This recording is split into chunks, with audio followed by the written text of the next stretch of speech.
오늘 은혜 받으실 말씀은 고린도후서 6장 14절부터 7장 1절까지의 말씀입니다. 고린도후서 6장 14절부터 7장 1절까지의 말씀을 다 같이 봉독하겠습니다. 너희는 믿지 않는 자와 멍에를 함께 매지 말라. 의와 불법이 어찌 함께하며 빛과 어둠이 어찌 사귀며 그리스도와 벨리알이 어찌 조화되며 믿는 자와 믿지 않는 자가 어찌 상관하며 하나님의 성전과 우상이 어찌 일치가 되리요. 우리는 살아계신 하나님의 성전이라. 이와 같이 하나님께서 이르시되 내가 그들 가운데 거하며 두루 행하여 나는 그들의 하나님이 되고 그들은 나의 백성이 되리라. 그러므로 너희는 그들 중에서 나와서 따로 있고 부정한 것을 만지지 말라. 내가 너희를 영접하여 너희에게 아버지가 되고 너희는 내게 자녀가 되리라. 전능하신 주의 말씀이니라 하셨느니라. 그런즉 사랑하는 자들아, 이 약속을 가진 우리는 하나님을 두려워하는 가운데서 거룩함을 온전히 이루어 육과 영의 온갖 더러운 것에서 자신을 깨끗하게 하자. 아멘. 할렐루야. 임마누엘 찬양대의 그 찬양의 열정을 코로나19가 감당하지 못하고 이기게 우리 다시 한번 모여서 이렇게 찬양한 날이 하루속히 빨리 오게 될 줄 믿습니다. 우리 다 함께 말씀의 제목을 따라해 주시길 바랍니다. 이중적 잣대. 이중적 잣대. 저는 제 아이들을 미국에서 10년 넘게 키웠습니다. 그러다 보니까 좋은 점도 많은데 가끔 힘든 일이 있습니다. 그것은 혹시 우리 아이들이 나쁜 친구들을 사귀지는 않을까 하는 그런 걱정입니다. 첫째 아이가 미국 고등학교를 다닐 때에 점심시간에 학교에서 구내 식당에서 동성애자들을 봤다고 학교 갔다 와서 저한테 그렇게 얘기를 할 때 저도 모르게 그만 너는 그런 아이들과 가까이 하면 안 된다라고 말했습니다. 미국 학생들은 어떤 성적으로 많이 개방이 되어 있어서 학교를 졸업하기도 전에 아빠와 엄마가 되는 아이들도 많습니다. 그리고 동성애에 대해서 관대하다 보니까 학교 내에서 부끄러움 없이 자신들이 동성애자임을 밝히기도 합니다. 요즘 한국 학생들도 이런 면에서 미국을 추월하는 경향이 있는 것 같기도 합니다. 그래서 저에게 드는 걱정은 교회 학교 아이들과 청년들이 혹시 그런 아이들과 어울리다가 물들면 어떡하지 하는 그런 걱정입니다. 여러분, 그런데 우리가 거룩한 삶을 살기 위해서 세상과 분리된 삶을 살아야 되겠습니까? 세상과 분리된 삶이 여러분 경건입니까? 성도들은 예수님을 잘 믿는 사람들끼리 교제하는 것을 경건이라고 생각하기도 합니다.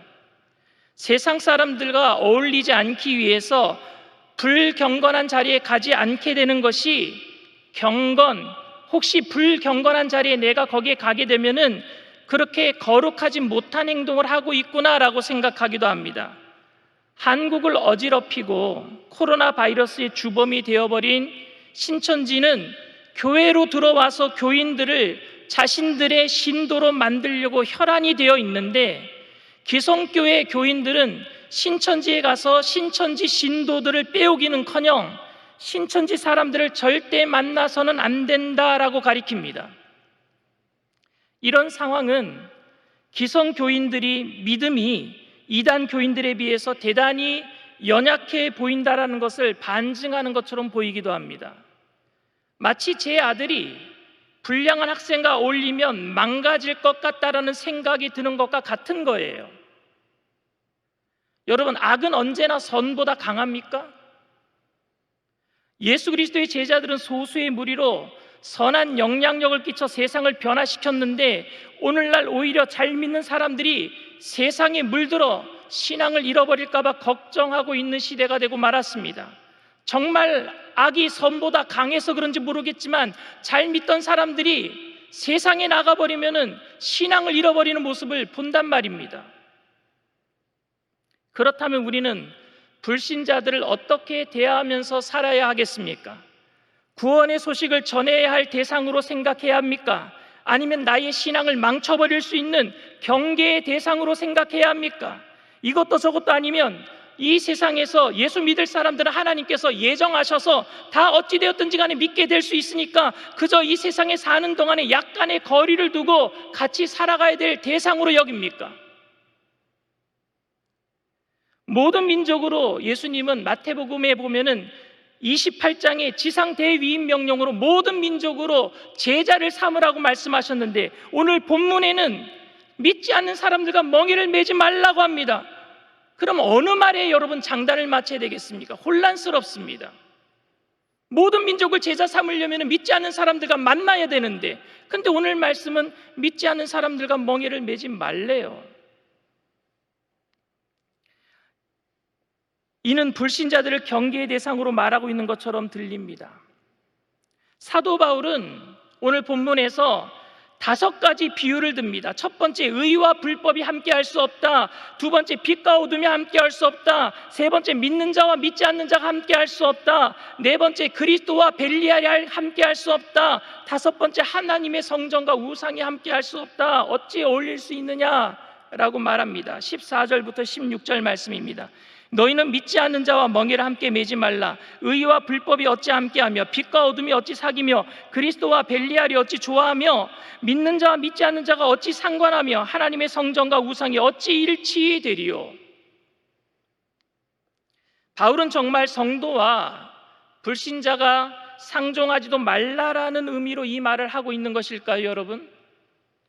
이 말씀 전에 고린도 교인들에게 바울은 이 문제를 한번 답한 적이 있습니다. 고린도 교인들이 우리가 세상 사람들과 상종하지 말아야 됩니까? 라고 물을 때에 바울 선생은 고린도전서 5장 9절에서 10절에 이렇게 얘기합니다. 내가 너희에게 쓴 편지에 음행하는 자들을 사귀지 말라 하였거니와 이 말은 이 세상에 음행하는 자들이나 탐하는 자들이나 속여 빼앗는 자들이나 우상 숭배하는 자들을 도무지 사귀지 말라 하는 것이 아니니 만일 그리하려면 너희가 세상 밖으로 나가야 할 것이라 그랬어요. 내가 그런 뜻으로 말한 게 아니야. 바울은 교회 안에서 세상의 가치관으로 살아가는 교인들에게 얘기한 거예요. 구약시대에 음행을 뭐라고 얘기했습니까? 하나님을 섬기면서도 바알과 아세르를 섬기는 사람들을 음행했다 그런 거예요. 종교적으로 하나님 안 섬긴 게 아니에요. 하나님도 섬기지만 바알과 아세르를 섬기니까 그게 음행이란 말입니다. 그러니까 바울이 얘기하는 것은 세상 사람들을 멀리하라는 것이 아니라 내 안에 2가지 가치관을 가지고 살지 말라라는 얘기예요. 그럼 바울이 오늘 본문에서 하고자 했던 그 말의 의미는 무엇일까요? 어떤 사람들은 이 본문이 성도와 불신자와의 결혼 문제라고 이야기하기도 합니다. 그런데 여러분, 예수님을 믿지 않으면 어둠입니까?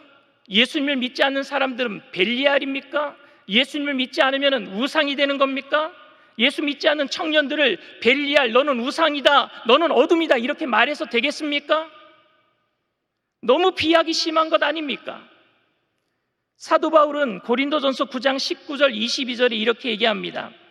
내가 모든 사람에게서 자유로우나 스스로 모든 사람에게 종이 된 것은 더 많은 사람을 얻고자 함이라. 유대인들에게 내가 유대인과 같이 된 것은 유대인들을 얻고자 함이요 율법 아래에 있는 자들에게는 내가 율법 아래에 있지 아니하나 율법 아래에 있는 자같이 된 것은 율법 아래에 있는 자들을 얻고자 함이요 율법 없는 자에게는 내가 하나님께서 율법 없는 자가 아니요 도리어 그리스도의 율법 아래에 있는 자이나 율법 없는 자와 같이 된 것은 율법 없는 자들을 얻고자 함이라. 약한 자들에게 내가 약한 자와 같이 된 것은 약한 자들을 얻고자 함이라. 내가 여러 사람에게 여러 모습으로 된 것은 아무쪼록 몇 사람이라도 구원하고자 함이니. 그러니 사도 바울은 유대인들에게는 유대인들처럼, 율법 아래에 있는 사람들에게는 율법 아래에 있는 사람들처럼, 율법이 없는 사람에게는 율법이 없는 사람처럼, 약한 자에게는 약한 자처럼 대한 이유가 뭡니까? 여러 사람을 얻고자 하기 위해서. 그래서 예수 안 믿는 사람들에게 상처 주는 말 안 했단 말입니다. 전도하기 위해서. 그러니 오늘 사도 바울이 예수 안 믿는 사람들, 예수 안 믿는 청년들을 위해서 그들을 통해서 벨리알이다, 어둠이다, 우상이다 이렇게 얘기하는 것은 말이 안 맞는 얘기예요. 그런 뜻으로 말 안 했단 말입니다. 사도 바울은 자신이 믿음이 강하기 때문에 불신자와 이방인을 만나도 되고, 고린도 교인들은 믿음이 약하기 때문에 불신자와 멍에를 같이 메어서는 안 된다라고 말하고 있는 것도 아닙니다. 믿음이 없는 사람들은 불신자와 결혼을 하면 안 되고, 믿음이 있는 사람들은 불신자와 결혼을 해도 좋다라고 말하고 있는 것도 아닙니다. 그런데 우리들에게는 이런 모순이 있어요. 모순이. 예수님을 잘 믿는 딸이 예수를 믿지 않는 남자와 결혼하겠다고 하면요, 부모님이 예수 믿는 가정에서는 그거 반대합니다. 그런데 예수님을 잘 안 믿고 교회를 뺀질거리고 안 나간 아들이 예수를 잘 믿는 처녀를 데리고 오면은 부모님들은 박수 칩니다. 이런 모순이 우리한테 있단 말입니다. 오늘 본문은 고린도 교인들이 사도 바울에게 예루살렘의 사도들의 추천서가 없다고 비방한 다음에 나온 말이에요. 사도 바울은 무자격자다. 예루살렘에 예수님의 진짜 제자들 베드로나 요한한테 추천서도 받지 않고 온 사람이다 라고 욕하고 난 다음에 나온 말이에요.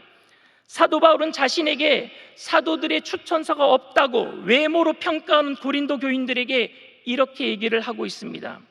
예수 그리스도의 제자는 환난과 궁핍과 고난과 매맞음과 갇힘과 난동과 수고로움과 자지 못함과 먹지 못한 가운데서도 깨끗함과 지식과 오래 참음과 자비함과 성령의 감화와 거짓이 없는 사랑과 진리 말씀과 하나님의 능력으로 의의 무기를 가지고 이 세상에서 보이는 것을 따라 사는 사람이 아니라 보이지 않는 것을 바라보며 기뻐하는 자입니다 라고 말하고 있어요. 그런 다음에 오늘 본문에 이어서 우리는 보이지 않는 것을 보는 것처럼 여기면서 살아가는데 어찌 보이는 것에 마음이 빼앗겨서 살아가고 있습니까? 그것은 두 가지 기준을 가지고 마음에 살아가고 있는 것 아닙니까? 라고 묻고 있는 거예요. 어떻게 두 가지 기준으로 살아갈 수 있습니까? 보이지 않는 것을 보는 것처럼 믿으면서 살아가는 사람이 의와 불법이 어떻게 두 마음을 가질 수 있겠습니까? 빛과 어둠이 그 마음에 어떻게 함께 공존할 수 있겠습니까? 그리스도와 벨리알이 어떻게 우리 마음속에 같이 있을 수 있습니까? 믿는 자와 믿지 않는 자가 어떻게 내 마음속에 함께 있을 수 있습니까? 하나님과 우상이 어떻게 내 마음에 있을 수 있습니까? 같이. 그리스도인들은 무엇을 믿고 살아가는 사람들입니까? 신앙의 본질은 눈에 보이는 것을 의지하지 않고 눈에 보이지는 않지만 영원한 생명과 그 생명을 주신 주님을 위해서 고난받는 것을 슬퍼하지 않고 많은 것을 누림에도 교만할 수가 없고 다른 사람들을 소유와 신분으로 차별하지 아니하고 주님 대하듯이 살아가는 사람들이 예수 믿는 사람들인 줄 믿습니다. 그럼에도 우리는 이 세상에서 눈에 보이는 것 때문에 흔들려요. 그렇게 살아간다라고 고백하면서도 우리들은 눈에 보이는 것 때문에 흔들린단 말입니다. 그런 것들에 흔들리지 말고 주님만 바라보면서 살아가야 되는데 믿음의 주 온전케 하시는 예수님만 바라보겠습니다 결단하지만 또 흔들리고 또 흔들립니다. 이렇게 우리의 믿음이 흔들릴 때 우리의 믿음을 가장 힘들게 하는 건지 뭔지 아십니까? 합리화예요. 합리화. 아예 어쩔 수 없구나, 나는 이렇게 살아야 되겠구나, 그 유혹을 참지 못하고 내가 그렇게 살아가는 것, 두 마음을 품고 살아가는 것을 그냥 합리화 시켜버린단 말입니다. 그 힘든 시간이 길어지고 그 유혹이 합리화되면서 살아가는 성도들 마음속에는 결국 이원화가 생기고 말아요. 두 가지 기준이 생기고 맙니다. 이 세상에 살아가는 동안에는 눈에 보이는 것을 따라 살아가는 것이고 죽는 날에는 영원한 하늘나라 가니까 그때 믿음으로 천국 가는 것, 이게 가능해지는 거예요. 이 말이. 주일학교 교사가 아이에게 부자와 나사로 이야기를 해주면서 너희들은 나사로가 되고 싶냐 부자가 되고 싶냐 물었대요. 그랬더니 어떤 아이가 이렇게 대답했답니다. 살아있는 동안에는 부자, 죽어서는 나사로. 이게 합리화란 말입니다. 예수 믿는 사람에게 두 가지 가치관이 공존하는 그 상황이 생기고 말아요. 이스라엘 백성들은 하나님께서 메시아를 보내어 자신들을 구원해 주실 것이라고 철석같이 믿었어요. 그러나 이 세상을 살아가는 동안에는 물질의 풍요를 주는 바알을 섬겼단 말입니다. 아세라를 섬겼단 말입니다. 이런 이스라엘을 향해서 예수님께서는 너희는 재물과 겸하여 하나님을 섬길 수 없다라고 말씀하셨습니다. 마태복음 6장 24절 말씀이에요. 한 사람이 두 주인을 섬기지 못할 것이니 혹 이를 미워하고 저를 사랑하거나 혹 이를 중히 여기고 저를 경히 여김이라. 너희가 하나님과 재물을 겸하여 섬기지 못하느니라. 이 말을 들은 바리새인들이 예수님을 비웃었어요. 왜냐하면 예수님은 너무 이론적이고 세상 물정 모른다라고 생각했기 때문입니다. 구원을 위해서는 당연히 하나님이 필요했지만 이 세상을 살아가는 동안에는 물질이 필요했거든요. 재물이 필요했거든요. 돈이 필요하다고 생각했습니다. 오늘 바울이 말한 믿지 않는 사람과 멍에를 함께 매지 말라라는 말은 재물과 하나님을 겸하여 섬길 수 없다라는 예수님의 말씀과 같은 말씀이에요. 성도들이 가지고 있는 가치관이 눈에 보이는 세속적인 가치관과 함께 할 수 없다라는 말입니다. 교회 다니면서도 아직까지는 죽을 때가 멀었으니까 믿음으로 사는 것은 너무나 무모해 보이니까 눈에 보이는 것을 따라 살아가는 것이 아니라 현명하게 눈에 보이는 것, 눈에 보이지 않는 것을 따라 살아가는 것이 아니라 현명하게 눈에 보이는 것을 따라 살아가는 것. 그래서 기왕이면 돈도 많고 인물도 좋고 학력도 좋은 사람과 결혼시켜야 하고 소유와 성공으로 우리의 삶을 평가하고 있는 거예요. 바로 이런 것들을 사도 바울은 의와 불법이 함께할 수 없고 빛과 어둠이 함께할 수 없고 하나님과 벨리알이 함께할 수 없는 것, 하나님의 성전과 우상이 함께할 수 없는 것이라고 오늘 얘기하고 있어요.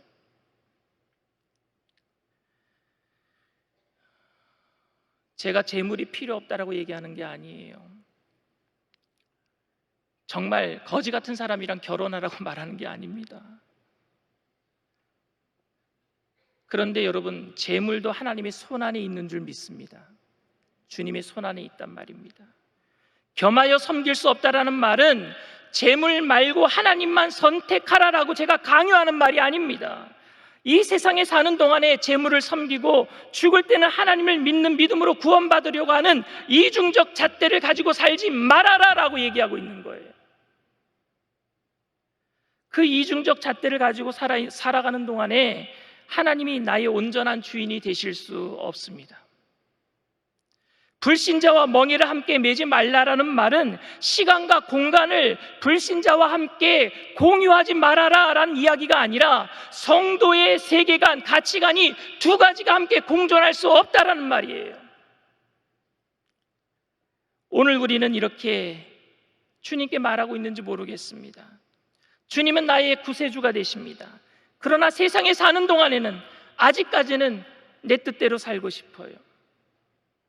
이에 대해서 바울은 의와 불법, 빛과 어둠, 그리스도와 벨리알, 믿는 자와 믿지 않는 자, 하나님의 성전과 우상이 같이 있을 수 있느냐라고 우리에게 묻고 있습니다. 사랑하는 청년 여러분, 그리고 오부 예배에 참석하신 성도 여러분, 오직 예수 그리스도만이 나의 주인이 되신다는 확고한 가치관으로 이 세상에서 주님의 가치관으로 삶의 고난과 역경을 이겨내게 되기를 바랍니다. 세상이 감당하지 못하는 믿음의 사람들, 눈에 보이지 않는 것을 보는 것처럼 여기면서 예수님 바라보면서 승리하게 될 줄 믿습니다. 여러분들 세상이 감당하지 못하는 청년들이 되시길 바랍니다. 그리고 그 예수 그리스도의 가치관으로 세상의 어둠 가운데 거하는 사람들의 친구가 되어 주십시오. 그들과 함께하지 못하겠습니다. 믿지 않는 자와 멍에를 같이 매지 말라고 했으니까 아니요, 그건 잘못된 해석이라니까요. 우리 안에 두 가지 마음을 얘기하고 있는 거예요. 믿지 않는 자와 멍에를 매야 돼요. 우리는 어둠 가운데 가서 빛이 되어야 될 줄 믿습니다. 여러분 모두가 그리스도의 가치관으로 세상 가운데 빛과 소금으로 많은 죽어가는 영혼들을 살리는 주님의 선한 도구들이 다 되시기를 주님의 이름으로 축원을 드립니다. 문제가 있으신 분은, 가슴이 아픈 곳이 있으신 분은 믿음을 가지고 아픈 곳에 손을 얹으시길 바랍니다. 사랑과 은혜가 풍성하신 좋으신 하나님 아버지, 우리를 사랑하신 그 사랑이 얼마나 큰지, 그 예수 그리스도의 십자가의 사랑이 날마다 감격하며 믿음으로 또 일어서는 우리들 되기를 원합니다. 세상은 힘들고 유혹의 물결은 더 거세질지라도 내 안에 두 마음을 품지 아니하도록, 의와 불법이 함께하지 아니하도록, 빛과 어둠이 함께하지 아니하도록, 그리스도와 벨리알이 함께하지 아니하도록, 믿는 자와 믿지 않는 자가 함께하지 아니하도록, 하나님의 성전과 우상이 함께하지 아니하도록 성령님 우리의 마음을 주장하여 주시옵소서. 우리의 마음을 지켜주시옵소서. 무릇 지킬 만한 보다 네 마음을 지키라. 생명의 근원이 선함이라 말씀하셨사오니, 약속의 말씀, 예수 그리스도의 생명의 말씀으로 우리의 마음을 지켜주시옵소서. 나사는 예수의 피로 명하노니 마음의 두려움과 염려의 세력, 유혹한 악한 영의 세력은 한 길로 왔다 일곱 길로 도망갈지어다. 묶임을 박 떠나갈지어다. 예수의 피로 믿고 죽고 명하노니 떠나갈지어다. 깨끗게 하여 주시옵소서. 우리의 마음을 정결케 하여 주시옵소서. 다시는 우리의 마음이 빼앗기지 아니하도록 성령의 불담으로 우리를 지켜주시옵소서. 주님의 사명 감당할 수 있도록 마음을 지키는 자들마다 주님 영혼이 잘되게 하시고 범사가 잘되게 하시고 강건하게 하여 주시옵소서. 생명으로 때 넘치게 얻게 하여 주시옵소서. 나타난 예수의 피로 명하노니 저주받은 질병의 세력도 각 사람들 몸에서 떠나갈지어다. 머리부터 발끝까지 깨끗게 될지어다. 5장 6번 사지백체 뼈 마디마디 신경세포 조직마다 새롭게 될지어다. 성령으로 충만하게 하여 주시옵소서. 온전히 주님의 영광을 위해서 이 세상을 이기는 하나님의 백성들을 통해서 주님 아버지 하나님 많은 죽어가는 영혼들을 건져내게 하시며 주님 이 땅 가운데 교회가 든든히 세워져 가게 하여 주시옵시고 그리스도의 계절을 앞당기며 그리스도의 향기를 품게 하실 줄 믿습니다. 우리를 통해서 온전히 주님 홀로 영광 받으실 줄 믿고 감사드리며 예수님의 이름으로 기도드리옵나이다. 아멘. 지금은 우리 주 예수 그리스도의 무한하신 은혜와 아버지 하나님의 영원하신 사랑과 보혜사 성령님 내주교통 충만하시고 위로하시는 축복이 오직 주님의 마음으로 세상 끝날까지 눈에는 보이는 것 없고 손에는 잡히는 거 없을지라도 주님만을 높이기로 결단하는 믿음의 백성들, 개인, 가정, 사업, 직장, 자녀, 학업생활, 범사 전체 위에 지금으로부터 영원토록 함께 하실지어다. 아멘.